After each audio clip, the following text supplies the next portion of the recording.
So I'd like to introduce our guest speaker, Carlos Conejo. He's a Lean Six Sigma Master Black Belt, so I'll let him explain what that is and let him share some of his knowledge in Lean Six Sigma process improvement and how it also applies to employee empowerment, which is one of the key subjects we're covering this week. So it's all yours, Carlos. Great. Well, thank you, Ray. I appreciate it. And thank you, everyone, for being here today. So we'll start off with Master Black Belt. And what that means is I've been practicing for 25 years. And practice is the word because as you will see from the DMAIC roadmap, and DMAIC is a standardized process in Six Sigma that stands for Define, Measure, Analyze, Improve, and Control. What you will see there on the roadmap is a bunch of tools. And these are statistical tools for problem solving. And I don't know all of them, okay? Because again, you know, there are so many and you don't practice them all the time. So sometimes when you go in and you know what you need, you know, you basically have to go in and do a refresher. Probably the hardest class I've ever had to teach was teaching a bunch of engineers, mechanical, metallurgical, electrical, chemical, in their 20s. And these guys were so sharp that I had 4 hours worth of lesson plan and they would gobble it up in 2 hours. And it's like, whoa. So they really challenged me, but you know, that's what it's all about. And we were able to, you know, get some other things done and just practice, and also practice on Minitab, which is like Excel on steroids. Is a statistical software that if you have one column of data, you can ask it to do a correlation analysis. You could do a CPK analysis. You could do a graph, a histogram. You could do the normal curve. You could do a box and whisker, all from the same. You can say, hey, I want to see it 6 different ways. So it'll give you 6 different windows, because again, sometimes you don't see the pattern, but statistics and if you're OCD, it actually works really well because you do get to see the patterns. And I happen to be OCD. So I see when things are missing, and I see when things like, you know, are out of whack. So the way the belts work is that if you are new to Lean and Six Sigma and you're the proverbial deer in the headlights, you will be considered a white belt. And so the belts are very much like karate. And so it means that, you know, you're just going through an introduction, you're learning about the 8 classic ways, you're learning about DMAIC, you're learning about the different tools like Pareto and Fishbone and so forth, but you don't really know how to use them. And these things are strange. And that's what happened to me when I was first trained. I was trained by a big consulting company that came out and helped me to reorganize my department when I was working at Blue Cross of California over here in Thousand Oaks for 7 years. And they started showing me these funny looking value stream maps and talking about Six Sigma and the waste. And I was like, what are you talking about? But, you know, pretty soon I started learning. And so I was a white belt. So once these things start making sense and you can say, okay, hey, I know, you know, the 8 waste, and that's, you know, downtime. So that's, you know, defects, and that's overproduction, and that's waiting and delays. And that's, you know, excess inventory, and that's transportation, and that's inventory. And I think I said inventory already, excess motion, and, you know, over processing. And so not utilizing people's talent. And so boom, there it is right there. Then you know that at least, you know, can remember, you know, on a good day. And so that would make you a yellow belt. Once you have been on a couple of improvement projects, and now you get to kind of use these tools and 5Y and Pareto and Fishbone analysis and control chart and statistical process control, and you know that 2 points on a data is a run, 3 points is a shift, 4 to 9 points is a trend, and you can read and the charts start talking to you, then you're like an orange belt. And so you get really excited, and maybe you even help a green belt out. And the green belt is like a junior black belt, and they are able to run a project, whether it's a 1-day Kaizen event, a 3-day or a 5-day. They're able to utilize these tools. They know how to form the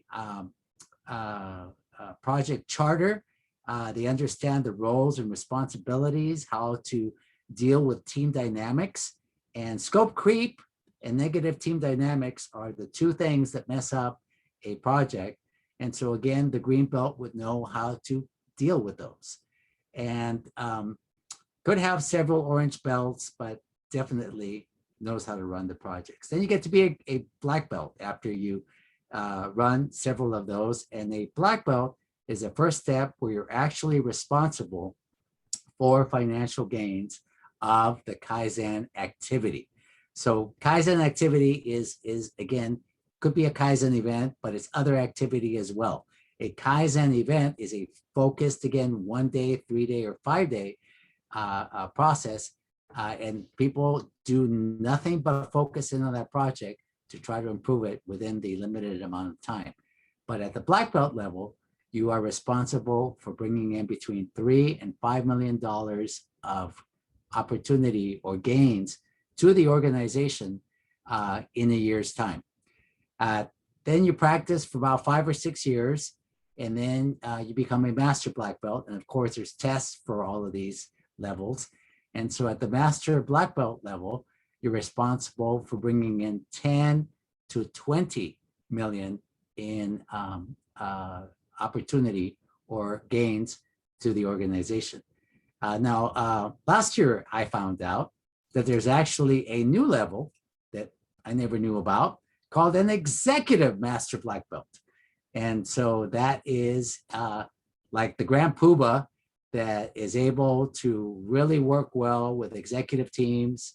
And the Institute for Six Sigma, SMI, certifies you in that. And I don't think I'll get it. I just, I'm happy where I'm at. I have enough responsibility with the executives at my level. Having to deal with executives on a regular basis is going to be all of your challenges, because even though people mouth the words, yes, I want change, a lot of people are not willing to change. And I'm dealing with 2 of my executives right now. One is a chief executive officer.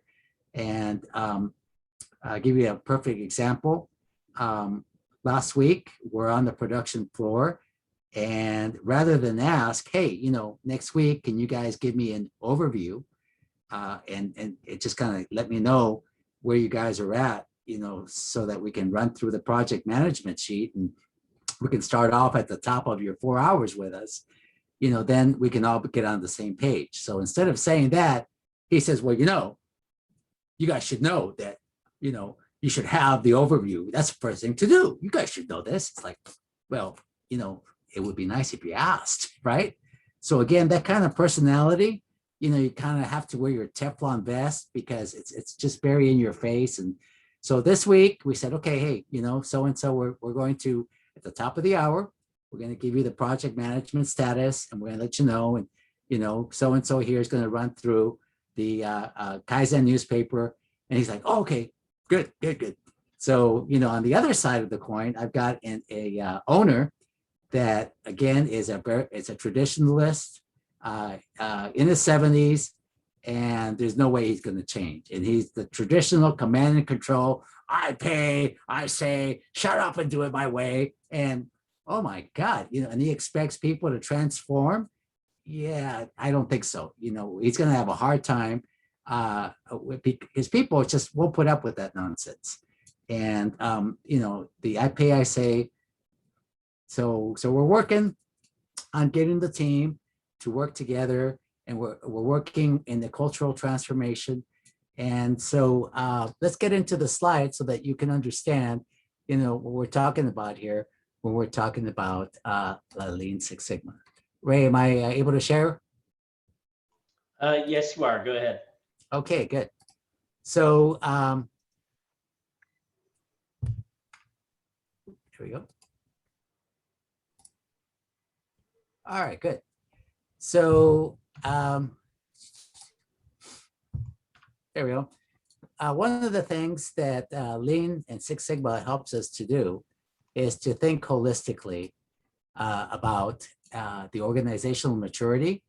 So in the example that I used with both of the gentlemen, again, it's a very immature organization because it's all based on either a business owner, founder that has grown the organization to the level where it's at financially, and maybe even with regards to size.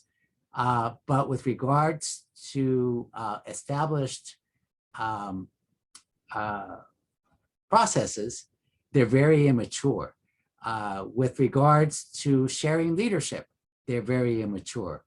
With regards to systems thinking, very immature. And so these are the things that we have to blend together. The level of organization, there's different ways to measure that. And also the systems that are in place. And a lot of times it's a lot of tribal knowledge. And so we have to take a look at building a lean culture. And what that means is building in a participative and collaborative type of environment where we turn the pyramid, the traditional pyramid of having management at the top, employees and customers at the bottom, turning that completely on its head, where we have the employees at the top and we have customers in the middle and we have the executives on the bottom, playing more of a supportive and facilitative role rather than a directive type of role. And so it's important to take a look at this. And you may sometimes hear this as the stool, three-legged stool. Any one of those legs is missing, that stool is going to fall over, right? All right, good. So the next one is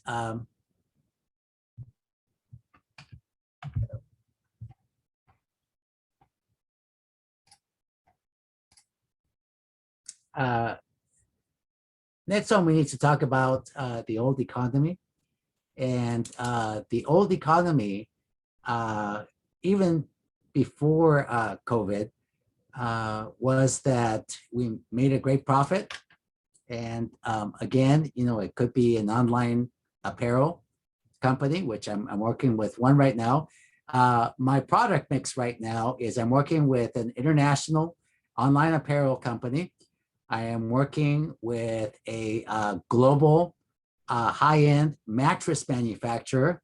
I'm working with a medium-size plastic bag manufacturer that makes Ziploc bags and other kind of bags like that for foods. And then I'm also working with a medical office that has 7 locations in the Inland Empire. And there, the COO did a fantastic job spending the last 2 years setting the foundation, growing the leadership, establishing the skills needed to be able to support this now Lean Six Sigma initiative. And I wish I had the luxury of that in other places, because I'm telling you, she is making my work a whole lot easier. So in the old economy, make the product or the service, you here's the price, you mark it up, and then there's the selling price. And because there's so much competition these days, and again because of COVID and a lot of things that are going on, the new economy says, well, the customer determines the selling price, or in the case of the medical company, the insurance companies determine what is customary prices that they will pay. Or if it's an HMO patient, then they have their per diem or their, daily that they will pay. They won't pay any more than that. And so you really can't control your profit, unless you're able to control your cost. And so in the new global economy, this is the new formula: selling price less cost equals profit. And again, without sacrificing quality. And especially in healthcare, obviously, you have to give the best service, because otherwise, the patient will suffer and you'll get sued. So you want to make sure that, that's not affected. So the cost is the 8 classic wastes.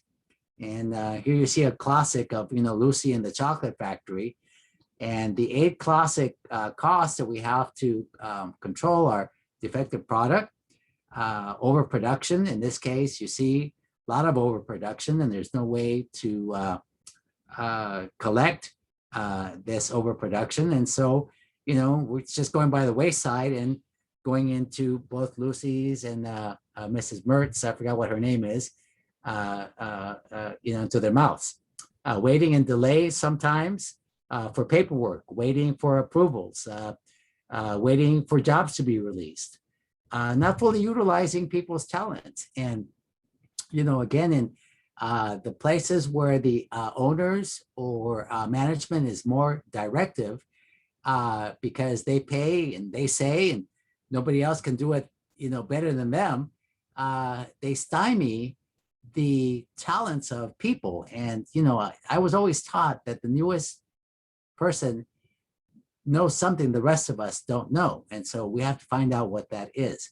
And we have to train people and grow their talents so that we're able to fully engage them in the process of not only the daily process of running their department or their shift, but also in being able to share some of that cross-functionally with other departments, you see? And so we want to standardize that and spread the net, so to speak, of knowledge, of that knowledge transfer.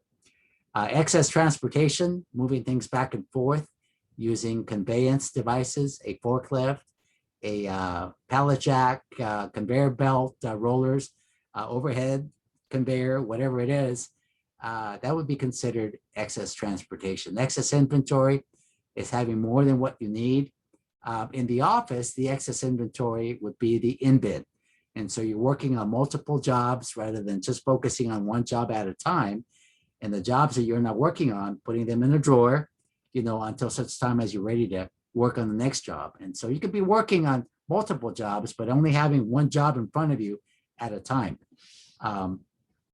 Excess or unnecessary motion would be, moving back and forth, from your workstation to a table workstation to the machine. And so what you want to do is you want to set up your workstation in a U shape with the least amount of space to walk.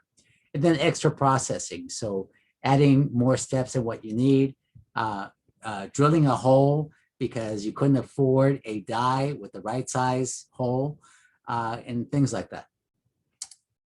Okay, so that is process waste, and you see those in the pink. And so there are other areas of waste, and you have information waste, so redundant input, but maybe dead ends, converting formats. So I see this all the time where maybe we have an ERP system in either Epicor or in SAP or Oracle, but people are inputting all their data in Excel. And so then that data needs to be converted and then re-input into the SAP. And so why can't we teach people to just, input the data straight into Oracle or Epicor or SAP? We have unnecessary data, maybe legacy data that people started collecting. And, what's that data for? Well, I don't know. Well, when did you start collecting it? Well, 5 years ago. Well, why? Because one of our clients got pissed off and, they made us collect that data to make sure that mistakes weren't made. but we're not using it anymore. And we've improved the process in the meantime, and we've automated it. We've robotized it, but somehow, became legacy data. In the physical environment, we have clutter. In the office, we have clutter because people think that, printing or gold plating or what have not, you're supposed to have all this clutter. And really, you're not. You're supposed to have a nice, clean workplace where surgery could be performed. Movement from one building to the next, especially if it's a campus type of environment like Google has, over 100 buildings, and you go from one building to the next.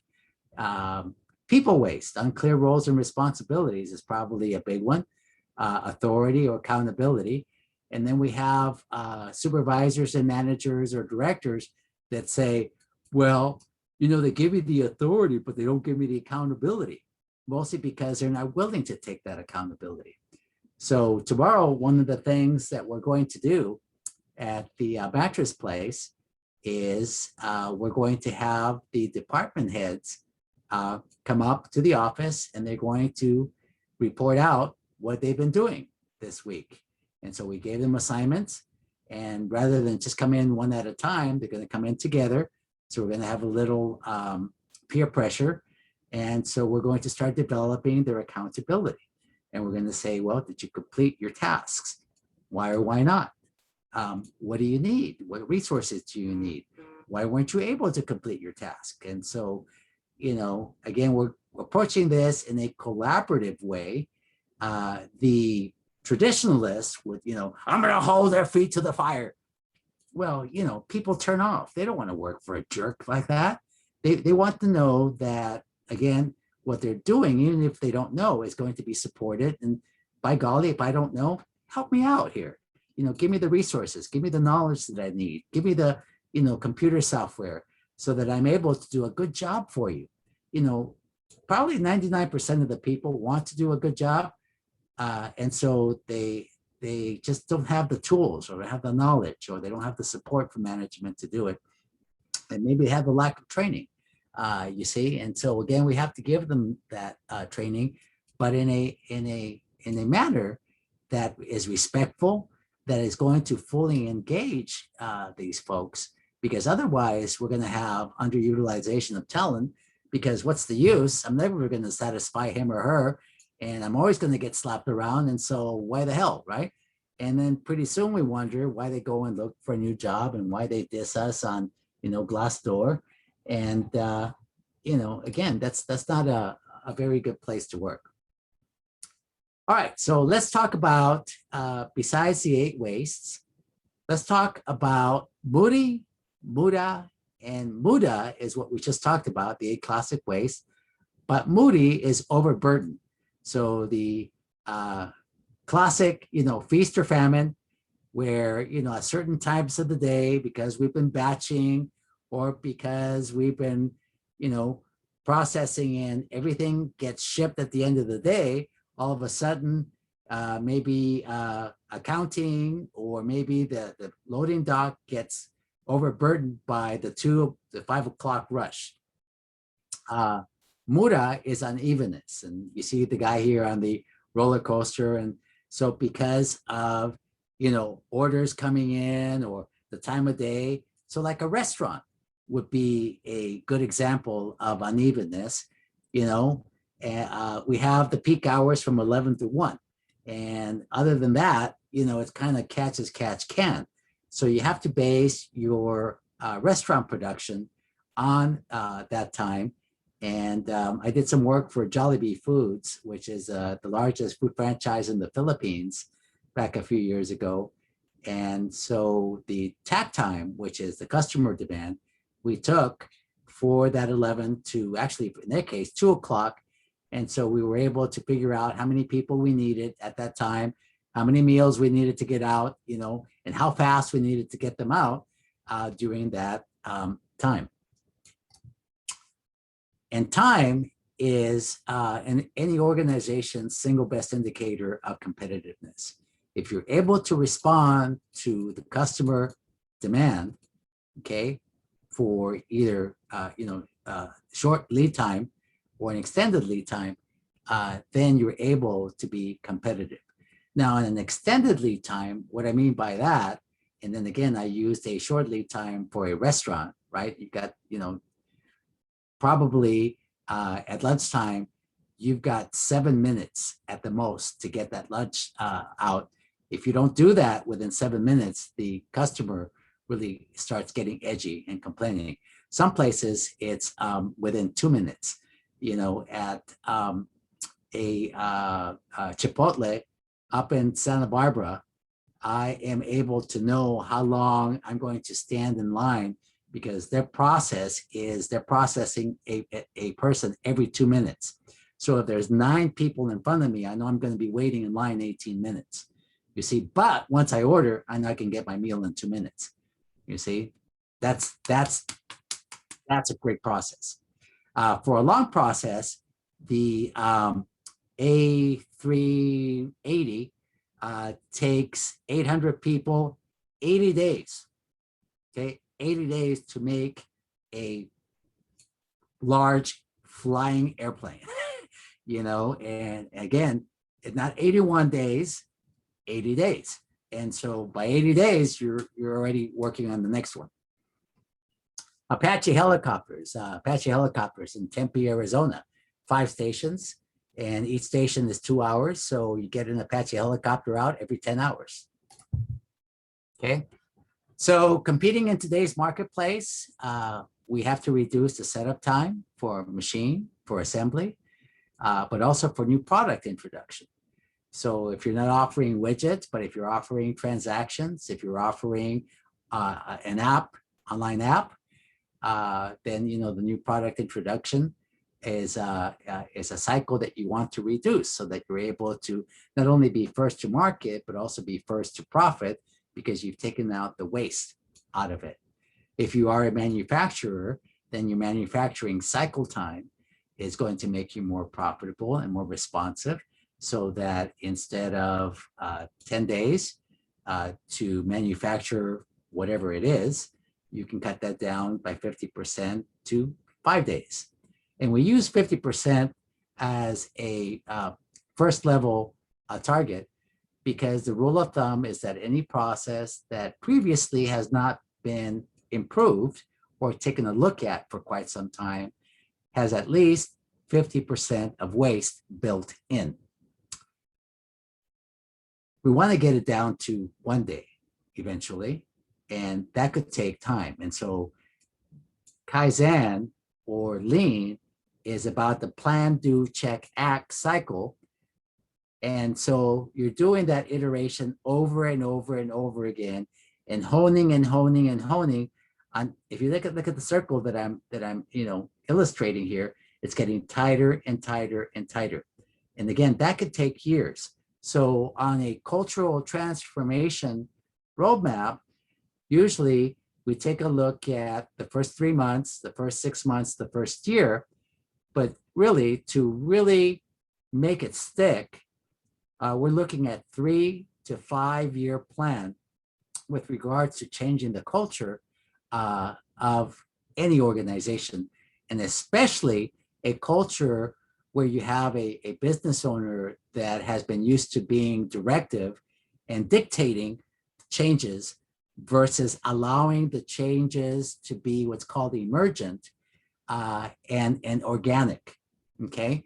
And those take time, and at first things seem topsy-turvy, but after a while, they start, stabilizing, and as people get more knowledgeable of how to use these different tools, then that plan, do, check, act starts happening faster and faster and faster.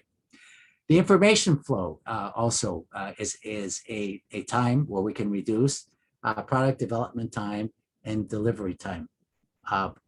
In the chat, what other kind of time might we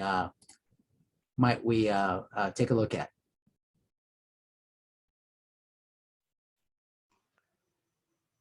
Anybody? No? Okay, well, let's go on. Did I hear somebody? All right. Okay, customer-driven behavior is at the core of Lean. both internal and external customers. So in this case, you students are my customers. Ray is also my customer. As a matter of fact, the University of Utah changed their model from just graduating students and then trying to place them, because the students were their clients. They changed their model to the local community, the city, the county, and the state of Utah being the customer. Now the University of Utah goes out and says, okay, what do you guys need? You guys need accountants, you guys need engineers. What kind of engineers? And so then that's how they work their curriculum, and that's how they're graduating the students so that they can place the students right away. You see, and so their placement went from something phenomenal, like 50, 60% placement, to like in the 90s, just by changing who the customer was, rather than the student being the customer.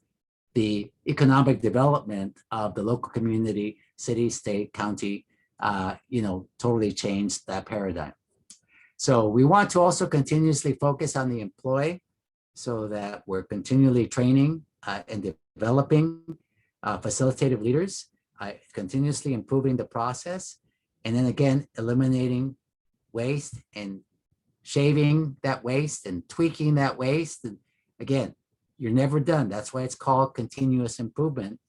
And again, the executives that are used to dictating, boy, they have a hard time with not getting any results, or getting very little results. They want results now. And sometimes you do, most of the time you don't. And again, incremental changes are going to lead eventually to these quantum leaps. And, they have a difficult time with that. So your job as an internal consultant or an external consultant is to really manage the expectations from the beginning, and also manage the expectations of that business owner or the team, as you go along, because otherwise it's not going to be a very satisfying engagement for either you or that business owner. And so again, we have to learn from waste, and we have to manage that change. We want to spend a lot of time, again, as I mentioned, that COO for the medical group did a fantastic job in laying the foundation for me. And so the elements of lean are the pillars of flexible and engaged and empowered employees. And that takes time. And also that takes talent optimization and hiring the right people for the right attributes and the right traits. And I'll give you an example. At a military aerospace firm in Oregon, we were having a difficult time for this one job for the Boeing LEAP product. And we were just going through a lot of employees because they didn't have the dexterity, they didn't have the focus, and they didn't have the patience to really be working with the wax molds for this cast part, which happens to be a very large size cast part, about the size of a Volkswagen. And so we thought about the traits and the attributes, and we finally determined that we were not going to be using Zip recruiters, Indeed, or Monster, okay, because we were just getting all kinds of people that did not have, again, those focused attributes that we wanted, including dexterity. And so we started brainstorming where we could find these people, and we finally came up with a couple of locations. One of them is nail salons. Again, people have, good dexterity, good eye-hand coordination, also art studios. And finally, ceramics studios. People, good high dexterity, eye-hand coordination, they're patient, they're sitting for a long time. And boy, I tell you what, once we went out there and we started hiring those folks, number one, they were grateful for the job and they were a perfect match. So again, hiring the right type of employee is very important. Also driving towards root cause analysis and teaching employees about problem solving tools. Visual management helps us to identify how conditions should be, but they also help us identify when things are abnormal. And then the process portion of it would be then how do we get it back to normal? And standardized work is the foundation there. So standard operating procedures, visual procedures with pictures so that people can understand those, and training the people to practice these procedures, again, takes out the variation. For, in this case, the patient, looks like I forgot to take that out for the medical group, highest quality, seamless service, shortest wait time. For the employee, job satisfaction, development, and involvement. And then for the practice, quality and consistency is going to lead us to profit and less waste. For the philosophies that we want to follow is we want to keep an eye on the patient, satisfying the patient, making sure that they are happy. They can go to any one of the 7 offices and the service will be exactly the same. The lobby will be exactly the same. Quality will be exactly the same. For the employee, job satisfaction and involvement. And so respect for people is just at the heart of transformation.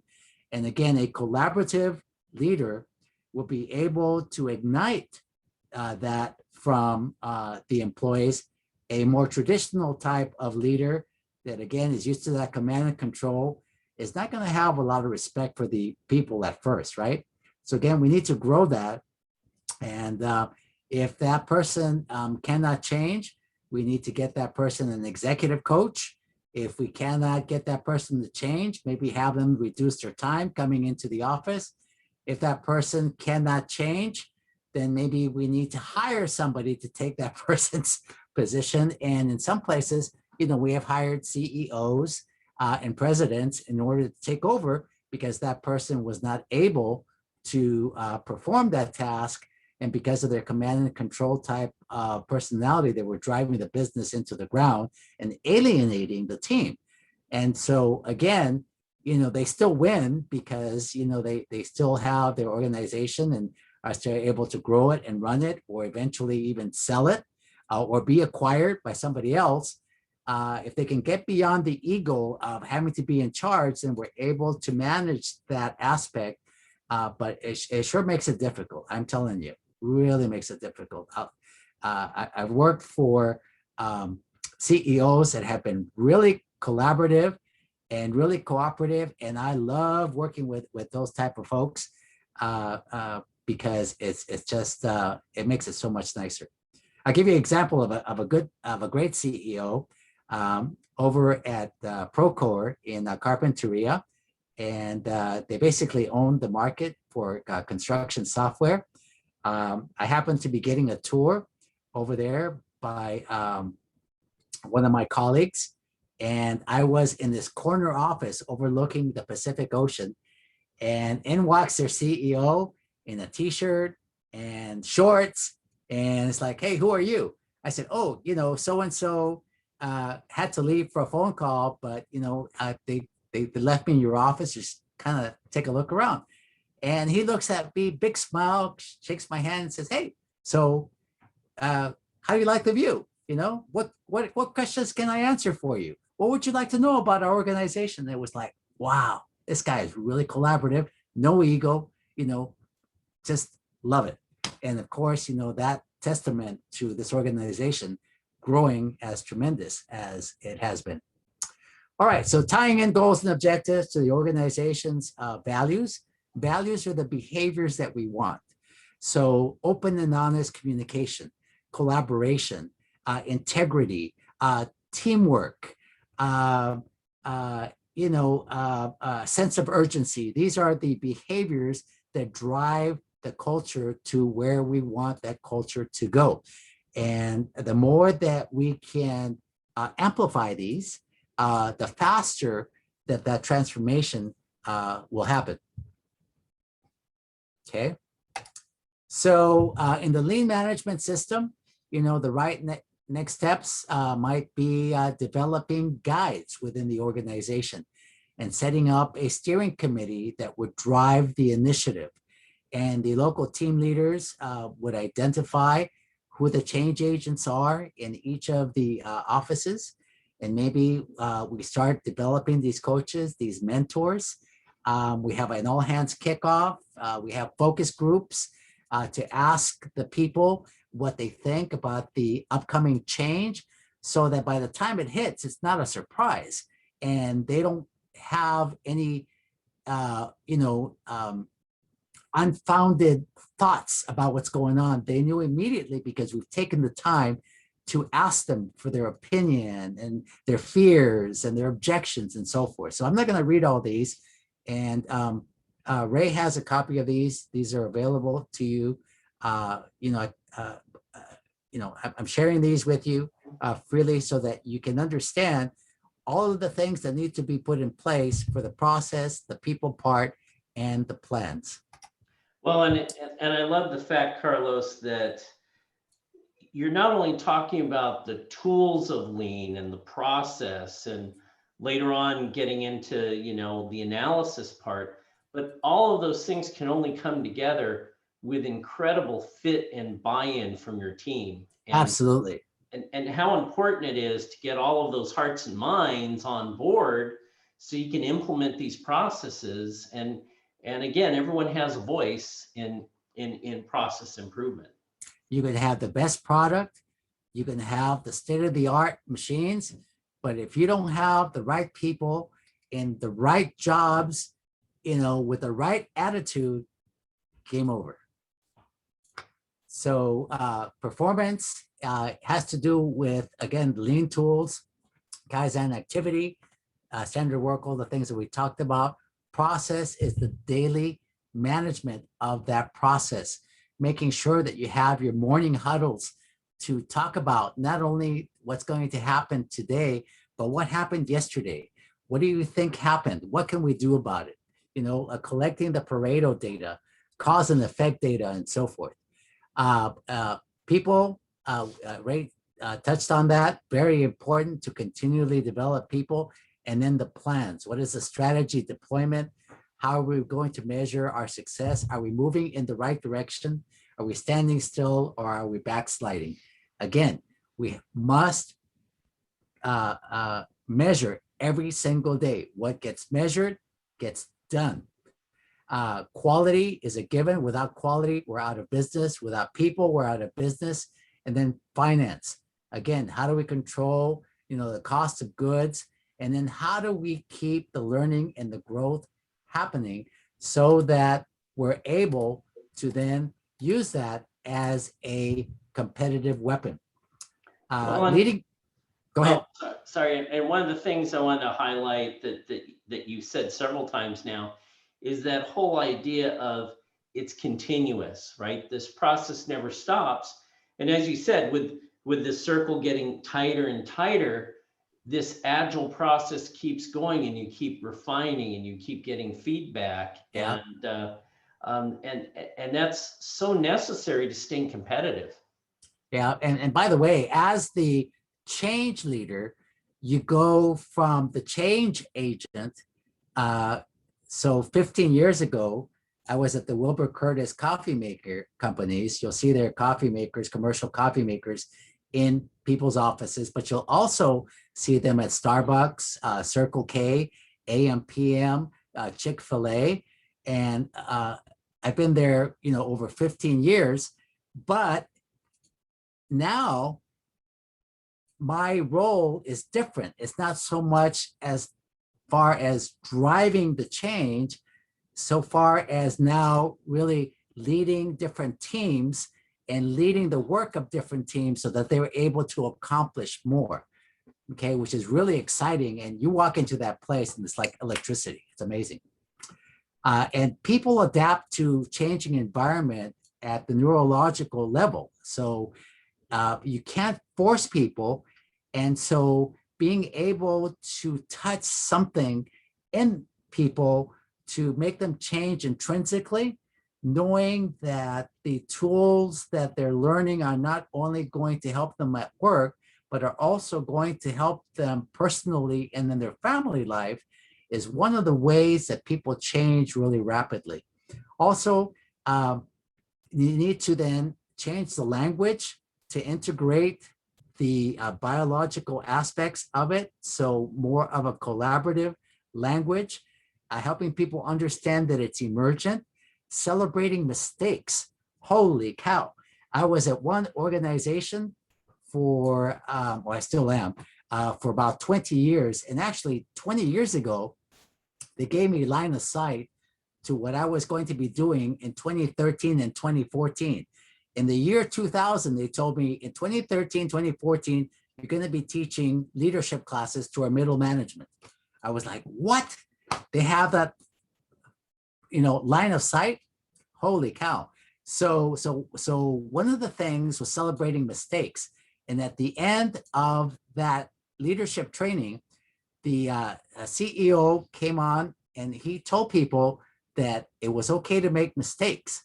And one of the managers took him to task and he says, well, Joe, are you going to put a dollar amount to this? $5,000, 10,000, what's it going to be? And the CEO came back and he said, yeah, as long as you keep it under $50,000, yeah, I'm not going to get upset. But I also want to give you latitude that if you want to experiment, if you want to take chances, even if you fall flat on your face, as long as it's under 50K, let's learn from it and let's go on. I was like flabbergasted. I never heard that from a CEO. Well, what's great about that story too is a few weeks ago in class, we had a guest speaker, Noel Heredia, and he was talking about planning, the planning process. And one of the things he said what's so important about planning is the replanning. In other words, you've made the mistakes, you've learned, and now how are you going to pivot? And the whole point to planning is that replanning. So I'm glad you kind of highlighted that Yeah. We often think that the workplace is not supposed to have mistakes, but that's how you learn. It's just like sports. If you're not skinning your knee, if you're not skinning your elbow, if you're not breaking a bone, you're not having enough fun. All right, so let's take a look at Six Sigma. So Six Sigma has to do with eliminating variation. Variation is the enemy. And if we don't have standardized processes and we've got 5 people working a job, we've got 5 different ways of doing it. If we've got 2 shifts, 5 people each shifts, now we've got 2 times, you see, exponentially, it's like turning knobs on the machine and not really knowing, trying to feel your way to the right temperature, to the right setting. It's just, you can't. So if you cannot manage it, you can't measure it. And so first you got to pluck out the waste using lean. And then we have to start using statistical tools to get the process baseline. And then after we get the baseline, then we're able to do some root cause analysis. And then from the root cause analysis, we come up with an implementation plan and eventually a control and a response plan. So on the operational side, 5S, 6S is a way to start organizing the workplace, standardized housekeeping, a QMS, having a standardized quality management system that everybody follows, is going to fully integrate the organization, creating work cells as profit centers. And so again, what goes on in that area? Can we duplicate that so that as we grow, we just create another, clone of it, and then another one. And so that's your cellular manufacturing. Visual controls help us to identify again when things are normal or where things are abnormal and how to get it back to that. Total productive maintenance has to do with predictive maintenance. So statistically managing each of the machines. You can have 2 machines that are exactly the same, but one of them goes through filters faster than the other one. One of them goes through oil faster than the other. So again, by having TPM, you're able to know this, and you're able to predict when that machine is going to be needing a filter or oil so that it's not damaged.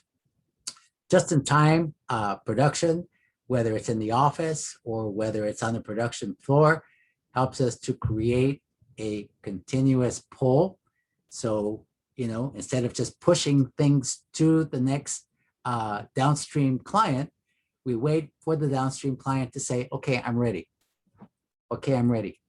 All right. And either having a signal, whether it's the hand, give it to me, whether it's a card that says, give it to me in this quantity, whether it's a blank staging area that says, if it's empty, fill it.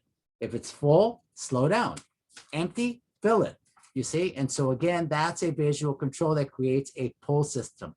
The ultimate pull is the last step in any process, or the shipping dock, if it's a manufacturing process, because they're pulling the product throughout the facility all day long. The ultimate pull, of course, is the customer that's saying, where's my product? Where's my service? Where's my meal? Right? Where's my dress? Where's my shirt? Where's my pants? Where's my shoes? You see? Okay. Load leveling, make sure that everybody has the same amount of work so that you're able to do, going back to Chipotle, very well balanced, right? You order, pay, pay. Black beans or brown beans, a white rice or whatever, right? Brown rice. I love the brown rice. So again, and everything is leveled out so that every 2 minutes a customer pays. Every 2 minutes a customer pays. You see, quick changeovers, a lot of stuff being done out of the process line. So again, I'm using Chipotle lots. They're not making rice in the line. They're making rice and the other ingredients in the kitchen behind. But when we have an empty tray, you pull the empty tray out, you bring the full tray in, boom, swap it out, swap it in. So that's called out of press setup. And so that's your quick changeover right there. So you have the least amount of waste. People, again, can't talk enough about people and continuous improvement, continuous training. But that also includes working with your suppliers, working with your customers, and having them work as partners with you in order to control costs, in order to maybe purchase large, like a consortium or a co-op, so that you get better pricing. Also, maybe having to do with teaching you how to use the product, teaching you how to use the machines, teaching you how to input the software and so forth, you see? All right, good. So Six Sigma has to do with 6 standard deviations about the mean, and the 68, 95, 99 and a half, or 99.7 rule is that in a normal distribution, 68% of the data is within 1 standard deviation. And if your process is that tight, you got a nice tight process, okay? 95% of your data should be within 2 standard deviations, and 99.7% of your data, your response, and again, you collect the data, in different ways. How many patients you see, how many burgers you sell, how many good burgers you sell, how many return burgers, how many burnt burgers, how many burgers you forgot, ketchup in. Again, you can measure everything if you want to, but again, you want to measure what's meaningful for your type of work. Okay. Go ahead. And Carlos, so when we look at this curve, so on the negative side of the curve, so would that be things like defect, defective merchandise, and then the plus side would be overproduction? Overproduction, but really to keep it simple, it's not really that simple. It has to do with tolerances. So if you have a tolerance of let's say, a burger, here's one. Here's a good one. Room service. The tolerance for room service in the hospitality industry is actually 40 minutes. Okay, that's the top end. That people want their meal in 40 minutes or less. The bottom tolerance, believe it or not, is about 10 minutes. Okay, and through different surveys and experiences and so forth, the hotels have found out that if you deliver a meal under 10 minutes, the customer is like, well, what's wrong with it? It can't be fresh. Would you microwave it? You know, they're suspect, you know, but over 40 minutes, you know, they, we say that for every minute over 40 minutes, the anger rate starts increasing by 1 point. Okay. So in the middle of that tolerance is 30 minutes, and that's the sweet spot. So that would be your X bar, your mean. So again, you know, at the far end, your plus, you know, standard deviation on the plus side would be 40 minutes. Your minus would be 9 minutes. And so that's what that means, right? Okay, if you can hit that 30-minute, you know, mark, you know, when you stay in a hotel room and they tell you, oh, you know, your meal will be there in, they usually say 45 minutes, right? But if it gets there in 30, you're like, oh, great, fantastic, right? You're all excited. One that's a great example too, because it highlights how these tolerances have to be driven by value perceived by the customer. Absolutely. And that is key. All right, so Six Sigma uses the DMAIC process, and this is the DMAIC roadmap. Again, this stands for define, measure, analyze, improve, and control. And below each of the phases, you see what activities have to happen for what's called that toll gate. And so the toll gate for define is we have to identify what the problem is, and we get the problem from the symptoms. And from the symptoms, we develop a 1, 2, or 3 sentence a phrase that then encompasses everything. If we can understand it in 3 sentences, then that's a good definition of a good problem statement. We complete the team charter. We develop the SIPOC, which is suppliers, input, process, output, customer map. We map the business process, either a flow map or a value stream map. We gather the voice of the customer. There you are, Ray, in the perception of the customer. What's the voice of the customer telling us that they want, right? But we also want to gather the voice of the business, because again, we can't just give it away, right? And so if a customer orders a Chevy, we give them a Chevy. If they order a Cadillac, we give them a Cadillac. But if they only order, you know, a Yugo, you know, we give them a Yugo. We don't give them a Chevy or a Cadillac because they only ordered a Yugo, right? Because it doesn't make business sense to give them more than what they're paying for. Then critical to quality and critical customer requirements, critical business requirements, and then finalize the project focus. All the tools under there would be some of the tools that we might use. And my bellwether is Pareto, a value stream map, stakeholder analysis, and value versus non-value added analysis. So value added is anything the customer is willing to pay us for. Non-value added are those things that consume space, time, resources, but the customer is not willing to pay us for. So we fell behind on an order, and now we have to work overtime, and we have to expedite it and pay extra expedited shipping fees. The customer says, that's your problem. You're late, you see? So that would be a good example of non-value added. RACI charts is another one that I like using, because that's a good project management tool to understand who's responsible, who's accountable, who do we have to consult with, and we have to keep informed during the project management phase. So again, I'm not going to go through all these for each of those, but that's basically how it works. And again, if you want to be a good green belt, you probably should know, I would say 80% of the tools down below.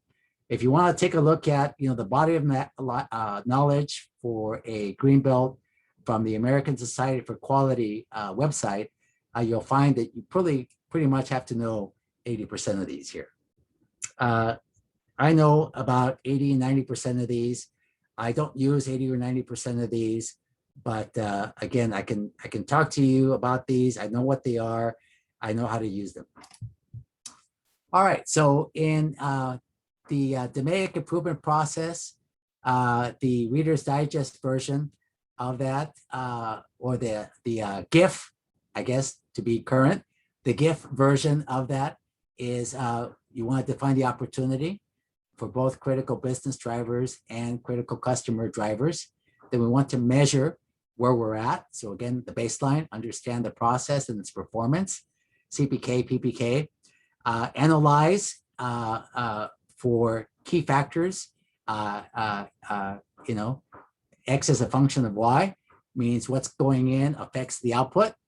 Having the biggest, what has the biggest impact right now, what's giving us the biggest headache, so that we can prioritize our focus and you know, reduce the problem to manageable little bite-sized pieces. Then we want to brainstorm and come up with improvement. What are the critical X's? So what are the solutions?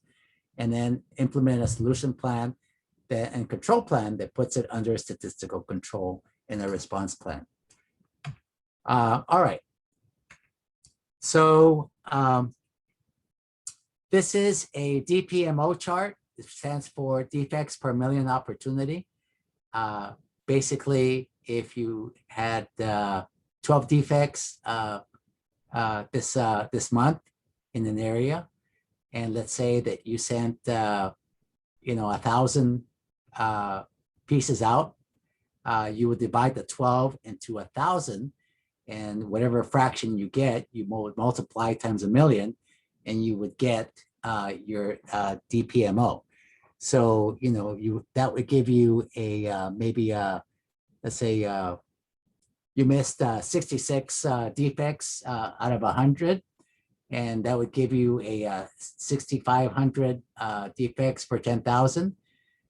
If you then extrapolate that times a million, it would give you 655,000.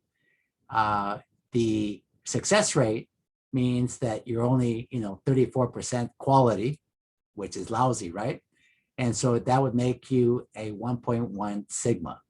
And that's how that would work.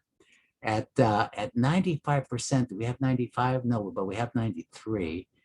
At 93% success rate, so if you have 93% quality, you're still at 66,800 defects per million opportunity. You're barely a 3 sigma. You want to get to again 94%, work your process, and then you get to 95, 96, 97, 98, 99. Once you get to 99, the growth is really harder to gain. So you go to 99.1, 99.2, 99.3. You want to get to 99.9997%, which is only 3.4 defects for every million. And so that's your 6 sigma. That's what you want to get to, virtual perfection. And I have worked for companies that have been at 6 sigma, specifically health and beauty aids. Victoria's Secret, you know, is at 6 sigma, because again, we don't want anybody to get sick from microbiological contamination. We want the bottle to look nice. We want the label to be on, you know, straight. And so, you know, that would be an example of, you know, an organization, Neutrogena, CVS Pharmacy, Procter & Gamble, all 6 sigma product. You know, Costco has a lot of products that are at 6 sigma level, you know, and they use contract manufacturers for a lot of their products. Bumblebee tuna is the same as the Costco Kirkland brand.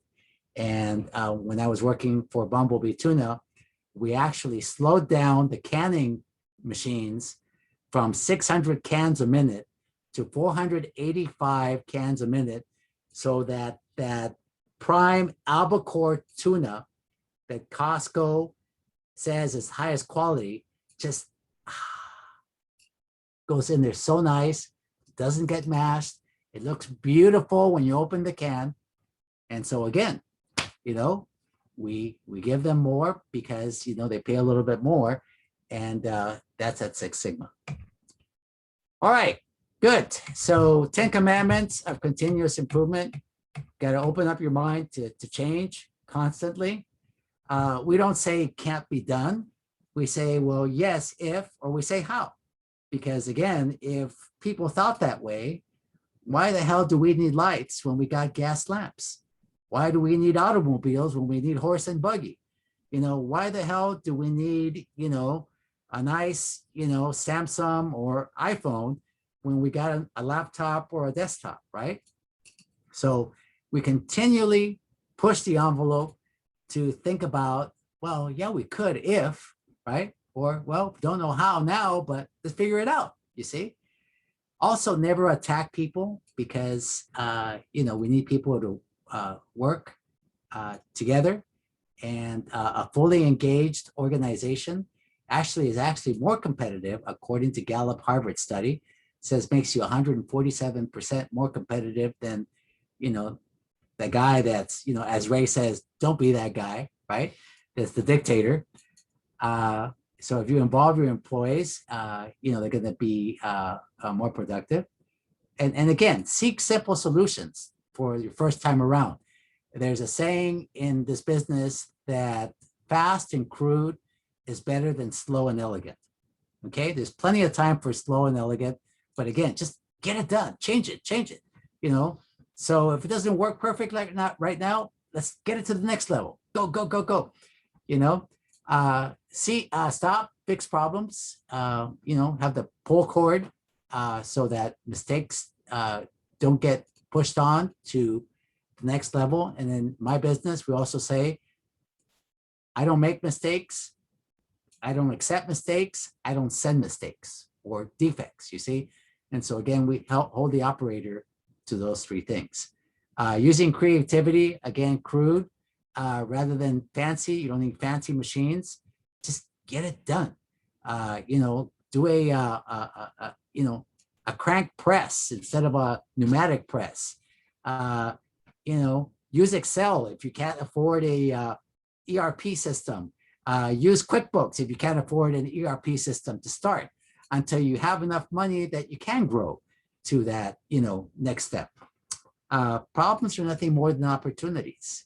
And in Chinese, the symbol for opportunity is made up of two symbols, is crisis on one side and opportunity on the other. Okay, so success, the word for success is made up of those two symbols, crisis, opportunity. It's a yin and the yang of China, right? You can't have tall without short. You can't have courage without fear. So again, crisis, opportunity, together, success. Kaizen, Kai means change, Zen is good. Together means continuous improvement. Continuously strive for getting to the root cause.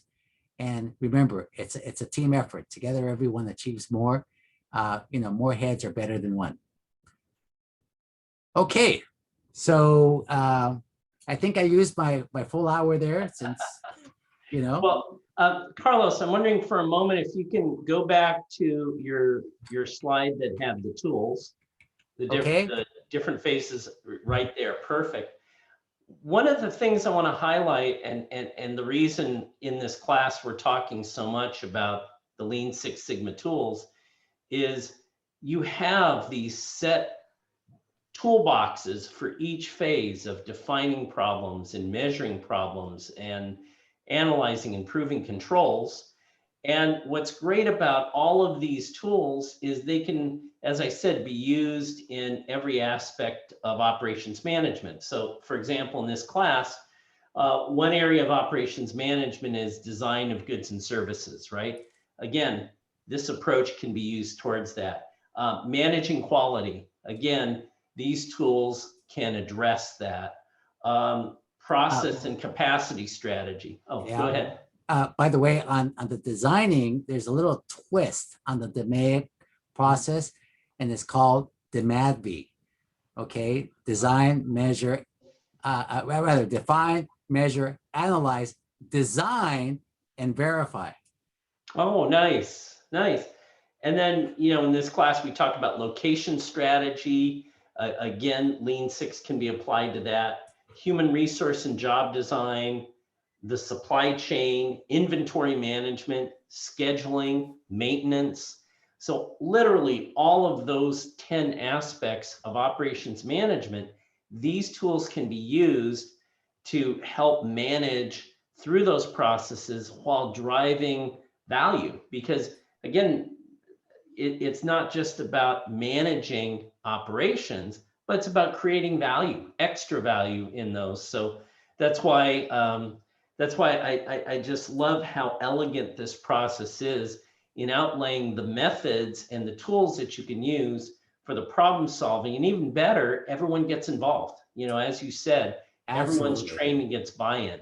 Absolutely. And it really, there's another level underneath this that keeps it even easier, and that's the toll gates.